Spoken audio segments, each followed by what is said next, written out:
നമസ്കാരം, എഡ്യൂക്കേഷൻ ക്ലാസ്സിലേക്ക് സ്വാഗതം. ഇന്നത്തെ നമ്മുടെ ടോപ്പിക് എന്ന് പറയുന്നത് ബാഷ്പീകരണം എന്താണെന്നാണ്. ബാഷ്പീകരണം എന്ന് വെച്ചാൽ ഇവാപ്രേഷൻ.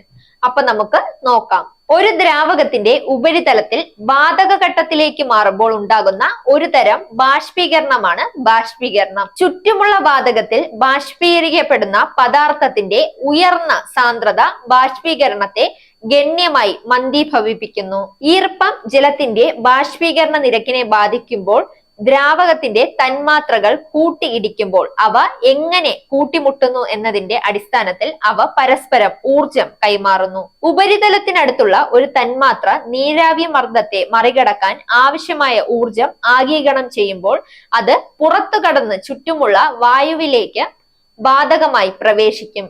ബാഷ്പീകരണം സംഭവിക്കുമ്പോൾ ബാഷ്പീകരിക്കപ്പെട്ട ദ്രാവകത്തിൽ നിന്ന് നീക്കം ചെയ്യപ്പെടുന്ന ഊർജം ദ്രാവകത്തിന്റെ താപനില കുറയ്ക്കും. ഇത് ബാഷ്പീകരണ തണുപ്പിന് കാരണമാകുന്നു. ശരാശരി ഒരു ദ്രാവകത്തിലെ തന്മാത്രകളുടെ ഒരു ഭാഗം മാത്രമേ ദ്രാവകത്തിൽ നിന്ന് രക്ഷപ്പെടാൻ ആവശ്യമായ താപ ഊർജം ഉള്ളൂ.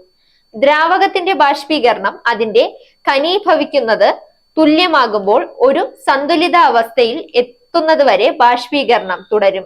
ഒരു അടച്ച പരിതസ്ഥിതിയിൽ ചുറ്റുമുള്ള വായു പൂരിതമാകുന്നതുവരെ ഒരു ദ്രാവകം ബാഷ്പീകരിക്കപ്പെടും. ബാഷ്പീകരണം ജലചക്രത്തിന്റെ ഒരു പ്രധാന ഭാഗമാണ്. സൂര്യൻ, സമുദ്രങ്ങൾ, തടാകങ്ങൾ, മണ്ണിലെ ഈർപ്പം, മറ്റ് ജലസ്രോതസ്സുകൾ എന്നിവയിൽ നിന്നുള്ള ജലത്തിന്റെ ബാഷ്പീകരണത്തെ നയിക്കുന്നു. ഹൈഡ്രോളജിയിൽ ബാഷ്പീകരണത്തെയും ട്രാൻസ്പിറേഷനെയും മൊത്തത്തിൽ ബാഷ്പീകരണ പ്രചോദനം എന്ന് വിളിക്കുന്നു.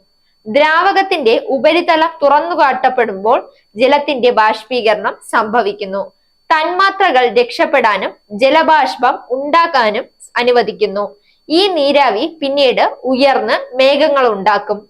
ആവശ്യത്തിന് ഊർജം ലഭിച്ചാൽ ദ്രാവകം നീരാവിയായി മാറും. Zag news, Thiruvananthapuram. നേരിന്റെ വാർത്തകൾ നിങ്ങളുടെ വിരൽത്തുമ്പിൽ എത്താനായി സാഗ് ന്യൂസ് ചാനൽ സബ്സ്ക്രൈബ് ചെയ്തും ഷെയർ ചെയ്തും ഒരു ശരിയായ മാധ്യമ നിലപാടിന് നിൽക്കാൻ ഞങ്ങൾ നിങ്ങളെ ക്ഷണിക്കുന്നു.